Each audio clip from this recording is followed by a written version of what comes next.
सभी का स्वागत है एसपीएन 9 न्यूज में।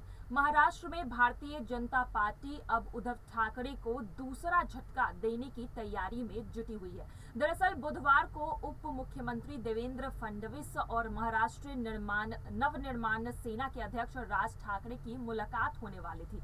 जानकारी के मुताबिक इस बैठक में उप मुख्यमंत्री ने एमएनएस प्रमुख के बेटे अमित ठाकरे को मंत्री बनाने की पेशकश करने वाले हैं, लेकिन बीजेपी इस कदम से शिवसेना को एक और झटका देने के रूप में देखा जा रहा है।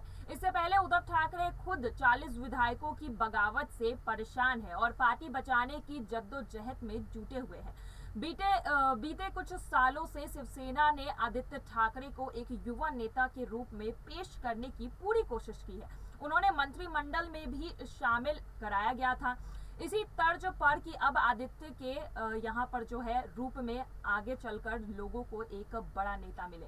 लेकिन अब आदित्य के प्रतिद्वंदी के रूप में अमित ठाकरे को भी बीजेपी राज्य की सियासत के तौर पर रखना चाहती है और आगे करना चाहती है, ताकि आदित्य ठाकरे की और शिवसेना की मुश्किलें बढ़ाई जा सके। मौजूदा हालत में आदित्य ठाकरे ना तो विधानसभा के सदस्य है और ना ही विधान परिषद के है। बावजूद इसके बीजेपी उन्हें मंत्री बनाने की पेशकश कर रही है।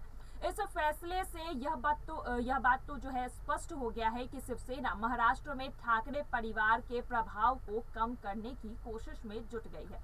उद्धव ठाकरे को चोट पहुंचाने के लिए बीजेपी का यह बड़ा कदम माना जा रहा है कि ऐसा करके बीजेपी महाराष्ट्र में शिवसेना की बगावत जो है यहाँ पर शिवसेना की यहाँ पर रणनीति को कमजोर करना चाहती है और जो जमीनी स्तर पर जुड़ाव है उससे भी कमजोर करने की कोशिश की जा रही है। और ऐसा यहाँ पर आगे कहा जा रहा है कि इस बारे में वहीं अगर एमएनएस के नेताओं से इस बारे में पूछा गया है तो उनका कहना है कि इस तरह की कोई भी प्रस्ताव जो है वो उनकी जानकारी में नहीं है। दूसरी तरफ बीजेपी के नेता भी इस मामले में कुछ भी कहने से बचते हुए नजर आ रहे हैं। हालांकि ये भी दावा किया जा रहा है कि राज ठाकरे ने खुद इस प्रस्ताव को ठुकरा दिया है।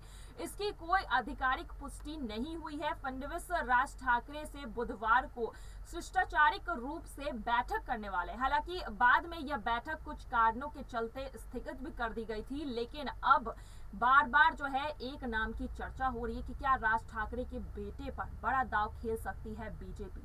आज के लिए बस इतना ही। आगे की खबरों के लिए देखते रहिए एसपीएन 9 न्यूज। धन्यवाद।